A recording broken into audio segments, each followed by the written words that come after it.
Hello. It has been a hot minute since I've recorded anything, since I've been out here. Things kind of came undone for me last year, halfway through the year, and my physical and mental health were kind of garbage. So gardening kind of fell off, and I've done some big sweeping changes, and I'm feeling better. And I am ready to get back out here. So let's see where we're at for the beginning of this gardening season. Also, we have some stray cats around here. We call this one Barbara, and she has a kitten under her nursing currently. So that's fun. But let's go take a look at the garden. So we're down here in the main lawn area. You can see the garden bed that I've marked out where it's gonna go. We have the reed fence, which honestly, I don't even remember the last video that I put up. I know that I recorded us putting the reed fence up. I don't know if I ever posted it. So I weed-eated and mowed the lawn. And this year I really want to try to utilize the grass clippings for mulch to see if that helps with my weed issues that I was having last year. Hopefully stuff can be more controlled. So over here, in this corner here, I put down some cardboard and a bag of soil, and I actually got some ramp bulbs that I just kind of stuck in here and covered it with mulch, and then something came along and dug it up, but there's still ramps in there as far as I know. So it's kind of like a no-dig bed, which I'm gonna do with this whole thing.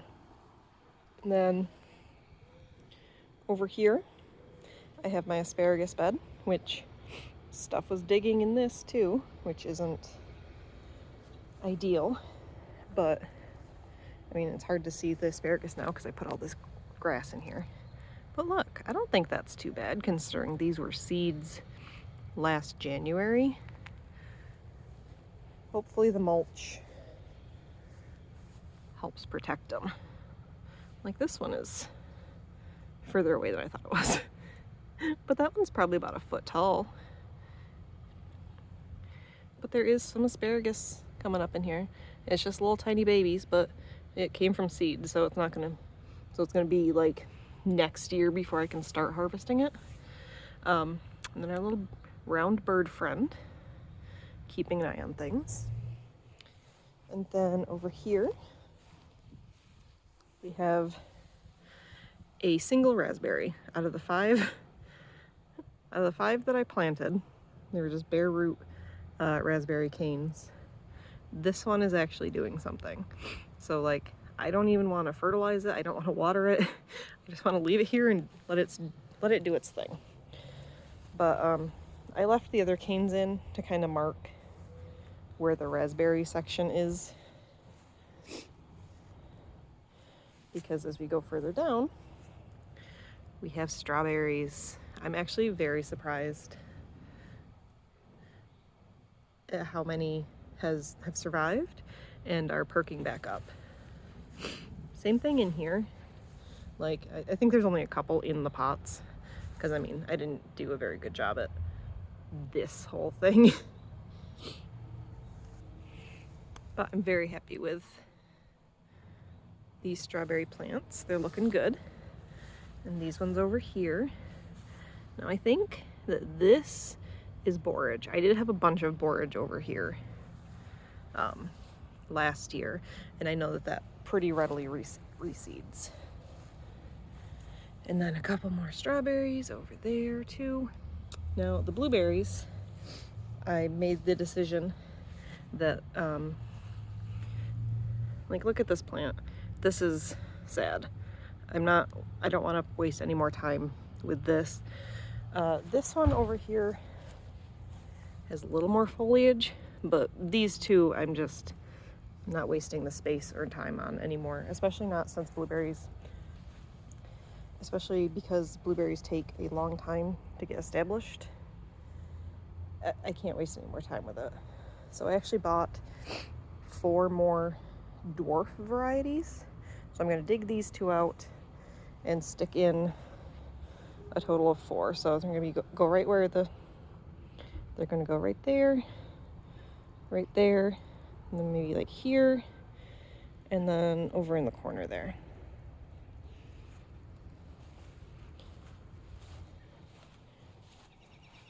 Then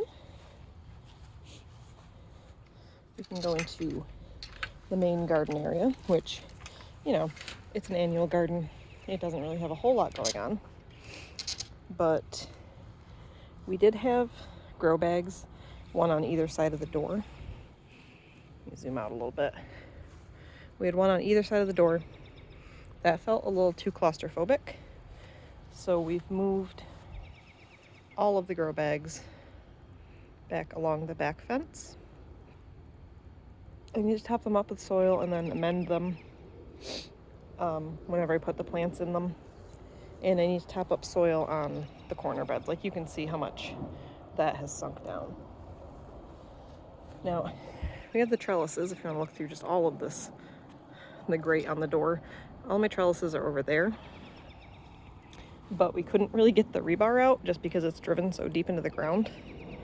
I decided it would be a good idea if we got some tennis balls and cut them and put them on top of the rebar so that I'm not out here impaling myself, especially with these short ones. They only go up like a foot. I could very easily cause some damage with that. But as I replace the trellises back on here, once I get the dirt, the soil in the garden going, I'll replace the trellises and take the tennis balls off. But you can see it's just soil. I don't know why this corner bed over here has gotten so incredibly overgrown. I don't know what happened there. But when we had come out here, I don't know, in the last few weeks, I noticed that there's this plant here, which is a garlic that accidentally got overwintered. I somehow didn't kill all my garlic, or at least it didn't all get wiped out by the weeds. And yeah, I'm just gonna leave this here, see what it does. And in addition to that, I have a couple little overwintered onions. I mean, they don't look like much, but they're there. So same thing, I'm gonna leave them there, see what they do. And then at this corner, here is the bee balm that was like, it probably grew like 3 feet high last year. I dug out a good chunk of the roots and got rid of it and cut it way back. So hopefully it's not as aggressive, but I do like having it at the end here.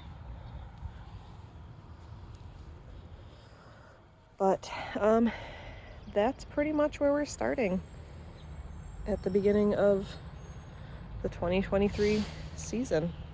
And hopefully it's all going up from here. Thank you and have a lovely day.